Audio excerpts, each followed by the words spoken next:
Ma hukmu salati fil masajidil lati fiha adrihatul awliya. Bagaimana hukumnya salat di masjid-masjid yang di dalamnya itu ada kuburan para wali? Maka jawabannya la ba'sa bidzalika wala haraja fihi ma lam yaqsidil musalli tawajjuha ilaiha biqasdil ibadati wat ta'zimi. Tidak mengapa salat di masjid itu dan tidak ada dosanya sepanjang tidak dimaksudkan oleh orang yang salat menghadap kepada makam itu dengan tujuan beribadah atau mengagungkan penghuni makam.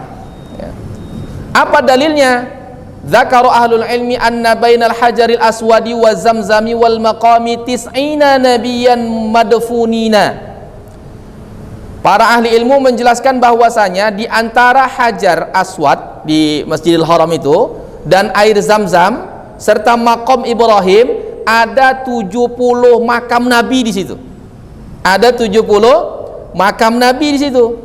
Wa anna nabiyallah Ismaila wa ummahu Hajara madfunani fil hijr, dan adalah Nabi Allah Ismail begitu juga dengan ibunya Hajar, kedua mereka itu dimakamkan di Hijr Ismail itu di sisi Ka'bah.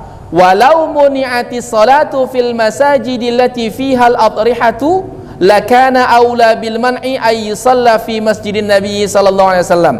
Kalaulah dilarang salat di dalam masjid-masjid yang di dalamnya ada makam, maka lebih utama lagi dilarang salat di masjid Nabi. Kaifa wa qad qala Rasulullah sallallahu alaihi wasallam ma baina qabri wa mimbari raudhatun min riyadil jannah.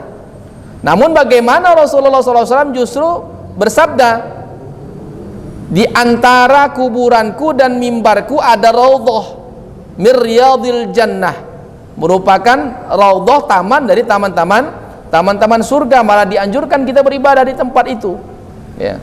Jadi kalau sholat di dalam masjid yang ada kuburannya itu otomatis terlarang, maka nggak bisa lah kita sholat di Masjidil Haram. Bukan 1-2, ada 70 makam Nabi di dekat Hijr Ismail itu, dan Nabi Ismail serta ibunya Hajar juga dimakamkan di tempat itu. Malah justru sunnah kita sholat di situ. Kalau kita yang umroh atau yang haji, sunnah salat di maqam Ibrahim, sunnah salat di Hijr Ismail. Malah sunnah kita salat di situ. Ya.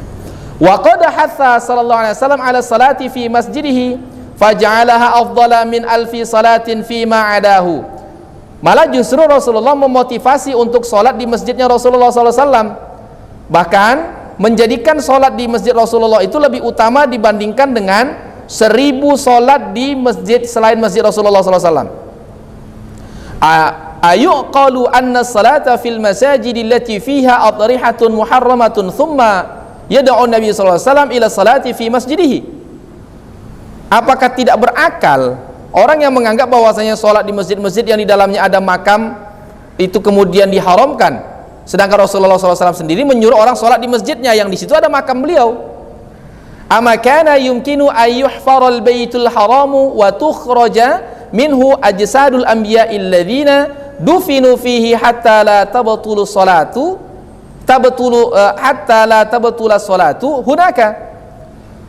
Atau apakah memungkinkan Masjidil Haram itu dibongkar dulu, kemudian jasad-jasad para nabi yang dikuburkan yang ada sebanyak 70 orang itu dikeluarkan dulu dari situ, ya, kemudian dimakamkan di tempat yang lain, ya, sehingga sholat di situ menjadi tidak sah, ya.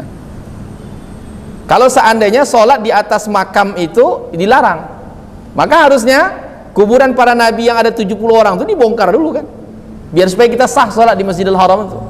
Tapi kan tidak dilakukan yang demikian itu, karena sebab apa? Memang tidak diharamkan, ya.